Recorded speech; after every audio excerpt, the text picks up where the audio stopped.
Yes, as you heard Peter Drury say there, Manchester City and Liverpool are separated by just a single point heading into this weekend's crucial clash at the Etihad. The top four fight is just as tight, with Tottenham and Arsenal level on 54 points. West Ham and Manchester United are both 3 points behind the North London clubs. Norwich, Watford and Burnley start the weekend in the relegation places once again. Everton are only a point ahead of the bottom three after Wednesday's crushing defeat at Turf Moor. Leeds, Newcastle and Brentford have built up a decent buffer. However, survival is not yet guaranteed. So this is the full fixture list for match week 32. The action gets underway shortly at St James's Park, with Newcastle looking to end a run of 3 straight defeats against Wolves. Everton and Manchester United start Saturday's action in a key game for both clubs. Watford against Leeds is one to keep an eye on in terms of the relegation fight. Arsenal will hope to beat Brighton to put some pressure on Spurs, who travel to Aston Villa in the late kickoff. On Sunday, there's 3 games kicking off at 2 o'clock UK time before all eyes fall on the Etihad for City against Liverpool. Let's start previewing this incredible match at the Etihad by hearing from both managers. The last 5 years have been the biggest opponent.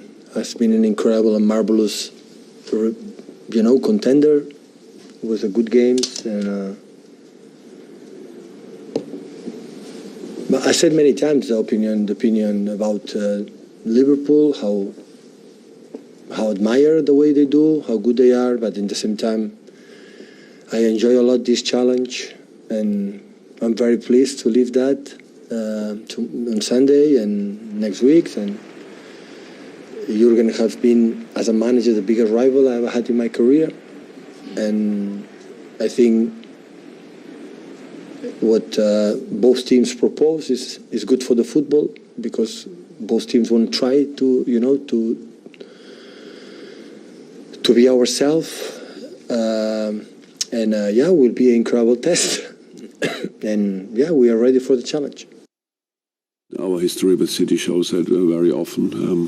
It was pretty interesting watch, because both teams really go for it and want to create, want to use, want to create opportunities, want to create chances, want to use momentum, want to use gaps, situations, all these kind of things. So that's why I expect a interesting football game, to be honest. I watched a lot of football in my life, but I cannot now not say that I was always in a subject, the detail that I can say that's the biggest I know about big rivalries. It's cool. It's cool. The last 4 years or whatever, since we stepped up a little bit and could close the gap to City slightly, it's interesting, absolutely. We push each other to an incredible point tallies, madness. I would have never thought that these kind of things are possible, and especially not in this league. So the consistency both teams showed in that period is absolutely crazy. We had our top year where we won the league, where obviously City could not. There was a little gap, and then obviously there were years, especially last year, when there was the gap again big, because we had our problems. Apart from that, it was always close, which I like. Well, we talk about the rivalry between the two clubs, but the rivalry between the two managers has become quite amazing as well, as you can see there. There is literally nothing to separate them from each other when you look at the matches they faced against each other in all competitions. And there will be so many arguments, Alan, about who's better than who. But ultimately, are we seeing right now the two best managers in world football? Yes, I've no doubt about that. What these managers have done for their clubs is they've produced some football over the past few years that has just been totally outrageous. The standard of football that these two have given us has just been magnificent. We've been lucky enough to see Man United when they won the treble, and Arsenal the double in '98. But the standard that these, week after week, where they've pushed each other, where they've taken each other to the top to try and emulate each other, it's just been magnificent. And for the neutral, for us, it's been great to watch. To be the best, you've got to beat the best, and it seems as though they're head-to-heads against each other. We've seen that we've been blessed to see it for a number of years in the Premier League now, Tim. They drive each other on, and they can't. I think the in-house competition, which has to be strong, just keeps them hungry. I think the managers are so driven. And they make the players driven. You know, it must get a headache every day when they come away from that training field because they cannot. If they don't put the foot right to the pedal, they will just get dropped out of the side and never be seen again. You see with Jurgen, I'd be interested to know from Alan which team you'd rather play for.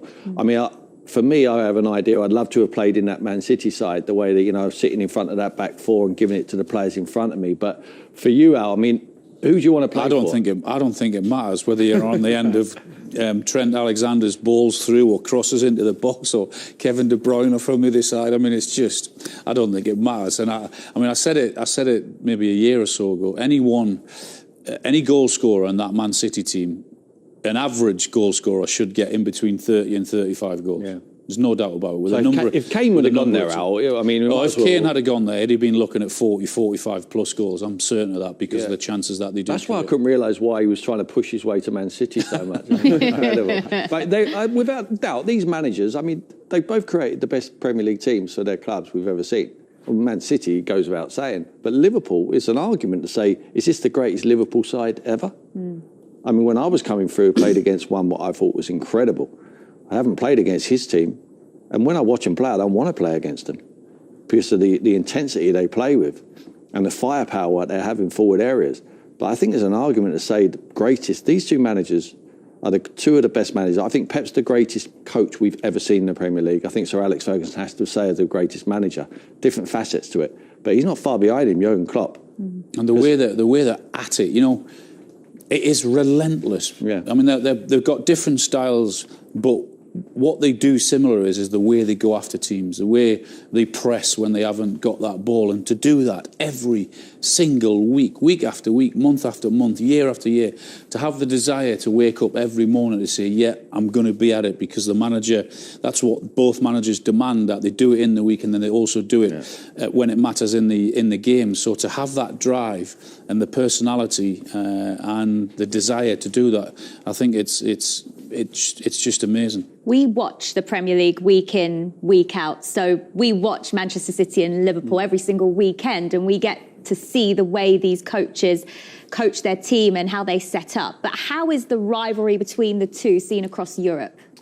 Well, I think a lot of people are jealous, and rightly so, to have not just those two teams, but to have Pep and Jurgen in the Premier League and not in Serie A or in La Liga or in Ligue 1 or in the Bundesliga. Well, the Bundesliga, they've been together there before, but I think the rest of Europe is watching. Everybody will watch on Sunday. Everybody is watching, thinking, I wish we had that in our league, really, because the boys are right, it's the consistency. I mean, if you look since the 18th season, it's 338 points won by City and Pep and 337 points.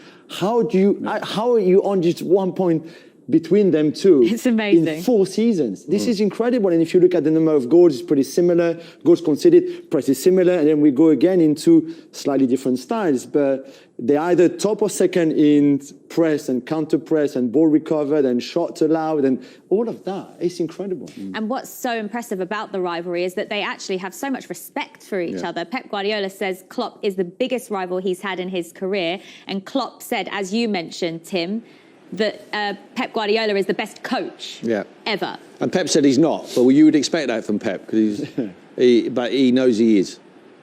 Without doubt, I think he's the best coach I've ever seen. The training ground coach, I think he's a dream for any player to play, and privileged enough to play in one of his sides. If you come into the end of your career, you know, he's one to learn off. You know, you're going to need the tools, obviously, and he says that constantly about, you know, the money what the owners have spent there have given him the opportunity to be successful. And he's not shy in telling everyone that. He knows he can't do it but he still needs to get over the line. That puts pressure on. When you spend money, as the pressure then comes, you need to keep winning. And he needs to do that. Listen, the Premier League can go either way for me.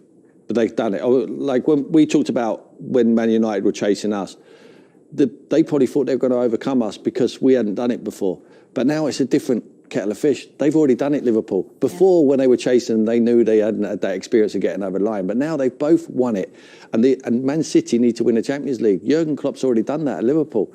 So I've just wondered, in this running, forget this game. This game, they're going to go toe-to-toe. It's going to be, no one's going to give a yard. But over the period of the games coming left, is the mental block for Man City, the desire to want to win the Champions League, is that going to pay? Is it going to play a part? I think it possibly might as we come to the nitty gritty. If you need to rest De Bruyne in a game, or Bernardo, whoever the superstar is at the moment, because they've got so many, I think that they could prioritise the Champions League over the Premier League, and I think that might be the difference. Having said that, if they win this game at the Etihad on Sunday, then I think it's over. I think there's without doubt a huge amount of respect there from both sides, because I think it's tougher managing and coaching nowadays than it ever has been, because of the egos, because of the complexities, because of how difficult it is. You've got to be a dad, father to 25 guys. You've got to understand what he makes him tick, how they get the best out of him. You've got to leave him out, and then you've got to rely on him on they've got a bigger squads than they ever have done. I know that the games come thick and fast, particularly for these two clubs towards the back end of the season. But the way they manage all of that, I just think is remarkable. I think, sorry, Jules, I was going to ask Julian, because he watches the European game all over different countries. There must be some sort of jealousy of not only what they're achieving, but how they're going about it. Yeah. I think they have got mutual respect for each other. The fact that they both play attacking football, there's this slight differences in how they go about it. I think it's quite frantic if you're a Liverpool player. You know, you want to get forward nice and early. I think Man City could probably do both. They can control the game and counter-attack with the best. But they're exciting. I mean, we watched a Champions League game against Athletic Madrid who come to Man City. It was like Beauty and the Beast. I mean, it was like anti-football. They didn't have a shot. It was anti-football, and it was not good to watch. Now, I think that there's been successful managers in the past, and these guys will have respect for them, but not as much as respect to how they went about it. The likes of Jose Mourinho, for instance, Rafael Benitez, they have to give them the respect because they have won. But it was the defensive way they got about it. There's no right or wrong way, but there's an attractive way to play. And the way we want to watch as pundits, and certainly the neutrals, surely has to be, you want a season ticket at Man City or Liverpool rather than Jose Mourinho's Chelsea or Inter Milan in the past, or one of those sides. I certainly would. Yeah, it's interesting you mentioned the Champions League as well there, Tim. To get Jules' thoughts on the situation with Pep Guardiola at Manchester City, because a couple of seasons ago there was talk about him potentially leaving. Do you think part of the reason why he stayed is because of this rivalry with Jurgen Klopp and how they've continued to push each other? Do you think that played a part? Yeah, I think so. I think he's very happy in a club that is built around him as well. You know, everybody at every stage of the club or every floor of the club, from the top to the bottom, is all about Pep. You know, they're all his friends, Chiki Begarishan, of course, Ferran Soriano, the two bosses, really. And then everybody does what Pep says. So it's very much his club, and I think he likes that. This is the longest he's ever stayed, more than in Barcelona, more than in Bayern. And I think the Champions League is really the objective. And I think when he wins that, maybe I think he would think about leaving. And just to go back on, Europe are jealous of the way they play. And I think there's three big criteria on how you judge a manager. The first one is the titles, and they've won plenty. The second one is the style of football, and for that, they both, in a way, have been part of a revolution in football, one with gegenpressing and the other one with the tiki-taka style of possession football. And the third one is how much they improve their own players. Look at what Pep has done with Bernardo Silva and Kevin De Bruyne and pretty much every single player he had under him. And same with Klopp. Fabinho, Salah, Jota, Mane are superstars now when they arrive from Roma or Southampton or Monaco as good players, but not world-class players like they are now. And for me, this is the most impressive even now, I'm sure Pep and Jurgen will make them two world-class players. Yeah. And I think this is just incredible. It's something that the fans love as well, isn't it, Alan, is when you can see that a manager is able to improve young players, but improve any players in the squad, but also bring young players through as well. Yeah, you've got to have that connection with the football club. I think it would be pretty pointless if you had a youth system, but you weren't prepared to give people the opportunity to say, if you're good enough, you're going to get in this team. I mean, the money that both clubs have spent has been unbelievable. There still has to be an opportunity for someone who's coming through to be given that chance, and that's the way you associate with that club and with the fans, understanding who and what you are in that particular area. And I think both managers do that incredibly well. knowing what we know about both of these managers and all of the times they've met each other before and how it's set up in the table with Liverpool a point behind him, what kind of approach do you expect? Let's first of all talk about Liverpool's approach from Jurgen Klopp. I don't think we'll see any different. I don't think neither of these managers or teams will take a backward step. I think they have the confidence in the group of players to be able to go and really penetrate the opposition. I think Man City, that goes without saying, I think Pep will never change, certainly at the Etihad. I think if they play, they win the game. If they take their chances. It's all about taking the chances. Manchester City, you mean? Both teams, really. Okay. I mean, I think the more clinical strikers in the teams are with Liverpool. Will they have the ball enough? Will they create enough? I think Man City will be creating more chances. It's just who takes their chances at the time and how they cope with going ahead or going behind. You know, they need to keep it nice and level. It's such a frantic game. It's we're building it up as a winner takes all. They're playing it down, these two managers, and rightly so. That's the way they should play it down. But it really is a decider. I mean, we can't dress it up any other way. It's so exciting to watch. Everyone wants to be seeing it. No one's going to be watching the Masters. Everyone's going to be watching the apart from Mal. I'll have two screens on. Do you think there has been, not so much because of the way Man City have played, but certainly was in the early part of the season. We know what Pep wanted to bring in. He wanted to bring in a centre forward, and that centre forward was Harry Kane. You get to the business end of the season, these big games, the big games in the Champions League that make all the difference. Do you think that this is the time where you might look at it and say, you know what, this is where Man City may just need that world-class centre forward? You know, this is the first season since Pep arrived that Liverpool have outscored City in the Premier League. It's not much, 77 goals scored by Liverpool, only 70. But every other season before, City were always scoring more than Liverpool. And maybe this is part of the problem. 4 games in the Premier League this season where City didn't score a single goal. Only 1 game for Liverpool. They find a way, Liverpool, even when they're not playing great, there's someone on his own will do something, whether it's Salah or Mane or Luis Diaz now or Jota. And I do agree with you. I think City at times have struggled to break teams down, especially the low block. That won't be the case on Sunday because it will be open like we saw in the reverse fixture.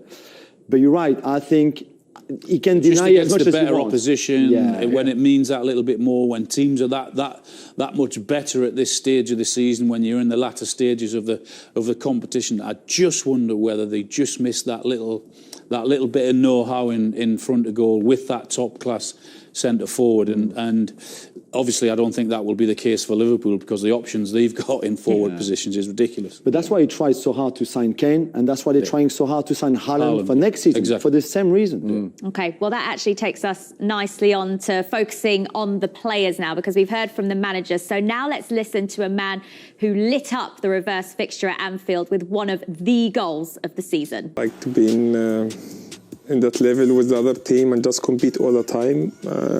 We just need to enjoy that and try to win as much as possible. We always try to win each game, not just last 10 games. But I think the gap was a little bit big between us and City, and once we won last 10 games, and as you can see now, it's just 1 point. So hopefully we just keep carrying on until the end of the season. I saw my game improving, I can say, but before also, like, it was last season or no, season before, I had also 10 goals, I think 19 goals, like 10 assists. My first season also was 10 assists. So I'm always trying to score goals or give assists. So that's always my game. But this season I feel a lot of improvement as well with the ball. So it's, but as I go back to what I said before, the most important thing is to help the team to win games and trophy, which is the most important thing. So which I think I'm trying my hell to do that. Well, he's an extraordinary player. Would you say he is right now the best in the world, Tim? I think he's having a wee dry spell. Nothing to worry. Dry by his standards. Nothing to worry about. But yeah, certainly one of the best players in the Premier League at the moment. And if you're one of the best players in the Premier League, you have to be one of the best players in the world because it's the best league in the world. Incredible. Turns up on big occasions. We saw on a reverse fixture there. That goal was just incredible, wasn't it? I mean, it was like Messi-esque, wasn't it? When the way he dribbles, takes control of the ball. You never know which way he's going to go. He twists, leaves bodies on the floor. It's just a wonderful striker. But like I say, the biggest thing is he's not a flat track bully against the smaller sides. He turns up on a big occasion, and I expect him to be very prominent on Sunday. It was a 2-2 draw in the reverse fixture at Anfield, and Mo Salah was just one of the players who was on the score sheet that day. Did that goal, was it more impressive, Alan, because it was against Manchester City? Because we saw that he did practically the same thing against Watford in the next match, but was it because it was Man City? Yeah, absolutely, because you want the big players to perform in the biggest of games, and that was, and for someone to show that brilliance, that skill, I mean that ability is just incredible. The way he goes left, right, sits the defenders down, and then has the ability and the confidence to finish it off the way he did. Do not be surprised if he was to do something similar and find the back of the net on Sunday, because the best players turn up in the biggest and best games. And I know he hasn't scored as many of late, but I wouldn't be surprised at all if he was on the score sheet Sunday. You said with his weaker foot as well, Jules. Yeah. Does a player like Mo Salah have a weaker foot? He has, certainly him, yeah. Like Messi, I think those purely left-footed, but that's what I think does Laporte in that movie. Laporte is convinced he's going to shoot with his left, and then that little hook takes him onto his right, and no one believes. I don't think even Ederson in goal that he can finish like that. And to be fair, if Karim Benzema and Kylian Mbappe were not French, I'll probably say that Mo Salah is the best player in the world right now, but I can't do that. Contractually, I have to say that Benzema and Mbappe has just a little bit over. You know? Especially after Wednesday night at Stamford Bridge, eh? Tim, in terms of Mo Salah and the turning up in big games that you and Alan have both mentioned there, how difficult is that to do as a player? I think because everyone expects, certainly the outside, but even in your own dressing room, people are looking towards you. Like that last game of the season, you talked about us at Anfield. I'm looking at him, giving it, come on, turn up, and he did. And he's probably doing the same to me. Your big players are the ones who need to come to the front, and he's certainly one of their biggest players. And he does turn up. I think he's done it on a regular basis. 5 and 9 against Man City. Absolutely, and they expect, so the rest of his teammates expect him to. And he never goes hiding. He's always wanting the ball. He's always taking it. He's not afraid to give the ball away. He makes mistakes, but he just keeps going and picking it up. And every time he gets it, he's going to be a threat. Even him being on the pitch just takes Man City back 10 yards, and it creates space for others around him.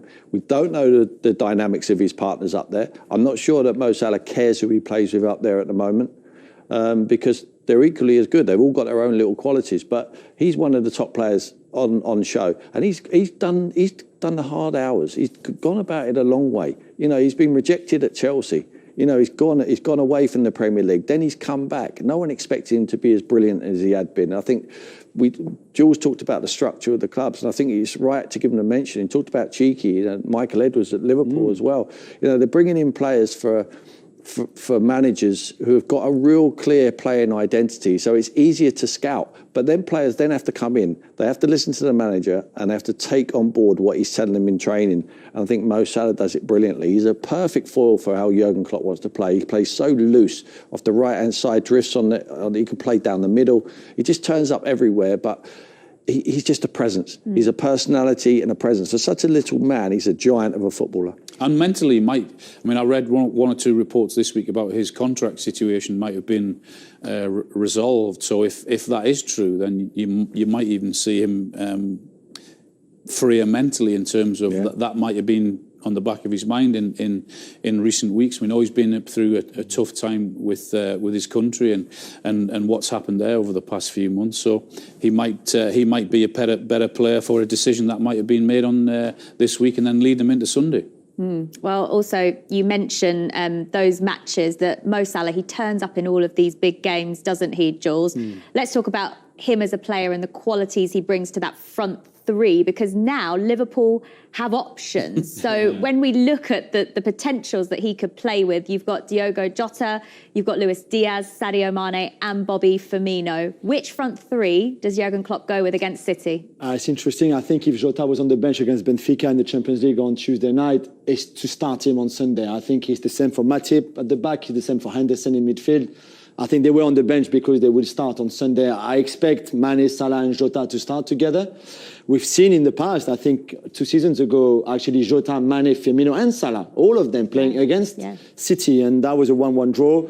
I don't think Jurgen would do that again. It was a different context. It was in COVID, in the pandemic. There was no fans, all of that. But I still think that you have to play Jota for the finishing that he brings to this team.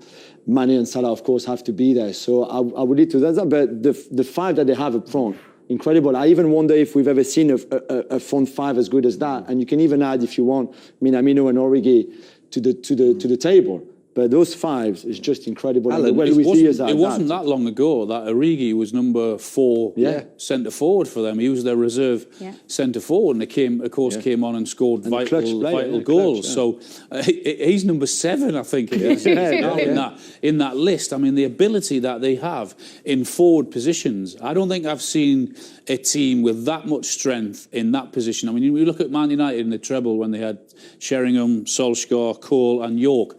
These guys now have got 5, maybe even 6 top class forwards. Al, who's the best 9? Jota? Out of both sides. You know, I'm not talking about the best player. I'm talking about the 9, the best 6-yard box man. I mean, Jota has to be. Yeah, it is. Yeah, I mean, but the positions slightly change. I mean, Liverpool have not so many centre forwards. They have forwards that have the freedom to really go wherever they want. When we talk about City, why do we only say City need a 9? Why don't we say Liverpool need a 9? Well, because other than Jesus, they haven't really got the forwards, have they? They haven't got the forwards that Liverpool have got. They've got people that can score goals, but not like Jota or not like Salah or not like Mane, which is the reason why he's looking to bring Haaland in. There's no doubt about that. Well, interestingly, with Liverpool, we can kind of say it's those 5 that Jurgen Klopp is going to pick from, whereas with Manchester City, it's probably a bit more difficult to pick who he might go for in that front 3. Let's take a look at some of the combinations that Pep Guardiola has used this season. And I don't know whether this surprises you, Tim, that the most used front 3 this season in the Premier League by Pep Guardiola is actually Gabriel Jesus, Jack Grealish and Phil Foden. It does surprise me. I think Foden has to be in it for his goal threat. And you're talking about players. I think he might go with the one at the bottom there, Grealish, Foden and Mahrez, or possibly I'm going to change that in 2 seconds. I'm changing it. I'm going with Raheem Sterling because I think he's more of a goal threat against Liverpool as well. Perhaps Pep might think he might come back to haunt them. So Foden, Sterling, Mahrez. I think, listen, I could take any of them. Any of them combinations I would have, and I'll be very pleased with. I think I do think he'll also have one eye on the way Liverpool play, particularly their fullbacks and who can take care of those coming forward, who's prepared to do that the other way. Who does it the best then? In those positions, he's got the options to do as well. Very different players to what they've got with the options at Liverpool, though. Yeah, because you can even think Bernardo Silva can play as a false 9 like he did at Old Trafford when they were so good. They only won 2-0, but he was incredible that game. And we didn't add Bernardo into the front 3 options, but he could easily be there too, like we saw against Atletico Madrid. So there's so many options, but I think Ali's right. Whoever will face Mo Salah and Trent Alexander-Arnold, whether that's Cancelo, and we expect Cancelo to be the left back and Walker the right back, and whoever is ahead of Cancelo, whether that's Sterling or someone else, will have so much work to do without the ball as well to make sure that Trent and Salah don't have as much an impact on the game. Because if you let them play, then I think you're done. All City that you can be, I think you're done. So as much as that partnership on the left-hand side would be almost as key defensively than offensively. And in that Manchester City defence, Tim, no Ruben Diaz. How much of a blow is that? Well, I think it's a blow. I think he's their best defender. I think he relishes a challenge as well. Got decent pace. He's very strong. Reads the game very well. They've missed him.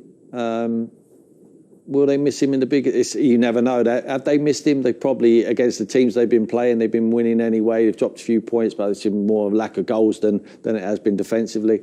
This is where you're going to see if he's missed or not against the strike force of what we talked about there at Liverpool. So, yeah, they would rather have him, obviously. But I think, the re-emergence now of John Stones, he's done brilliant. Laporte will come into there, Cancelo back. Walker will probably come in at right back as well. So they're not too bad. Alan, as a centre forward, though, surely you are licking your lips if you know Manchester City haven't got their first choice centre back. Yeah. No, absolutely, yeah. And also, you mentioned the record of Mo Salah. There's no doubt about it that, certainly I did anyway, is that you go into games thinking, I've got a good record against these. I'm looking forward to it and you can't wait, even despite you not scoring so many in the last 4 or 5 weeks. When you have that record, you look to it. Absolutely, you think, yeah, you just have that feel-good factor. You can't really explain it why you've got the good record, and you just go out and you do your stuff. So, yeah, they'll be looking forward to the game. I'm certain there'll be goals. There's too many good forwards in that Liverpool team, and the way City played in the opening up, there's going to be goals in it, I'm pretty certain. Joe Gomez deputised for Trent Alexander-Arnold quite well in the last match. Obviously got an assist in that game as well, Tim. But no questions about Trent coming straight back in? No, not for me. I think Trent gives them too much going forward. Great range of passing. Even if he doesn't get around the outside and get behind the defence, his passing from deeper areas when he hits that cross-field pass is fantastic. So, no, I think he's done enough, Trent, to be in the starting 11. All of that, and we've barely mentioned Kevin De Bruyne. Back to his best? Back to his best for sure. I mean, we saw with the winning goal against Atletico Madrid, of course. We saw the one against Chelsea before. He's also there to go back to the Salah argument. He's very often there in the big games as well. He scored in the reverse fixture to make it 2-2 for City with just 10 minutes to go. He's back to his best. Again, that balance in the midfield three of City would be key. Do you start? Well, Rodri will start, and then De Bruyne, and then who is the third man? You could play Gundogan to make sure that he also helps the two on the left with the Trent Salah conundrum, if you want. Do you go with Rodri and then Bernardo Silva and De Bruyne? That's very attacking, but you're home and you can easily do that as well. It'd be very interesting. But I think that balance in that midfield three will help De Bruyne as well to be more attacking, maybe if it's Gundogan, not as attacking if it's Bernardo Silva, and have to share a little bit of the space and the half spaces. But yeah, he will be, again, one of the key for City. Yeah, well, we cannot wait. Some of the world's best players on show in this match. And after the break, we'll continue previewing the game at the Etihad between Manchester City and Liverpool as we dig a little bit deeper into the rivalry between the two clubs.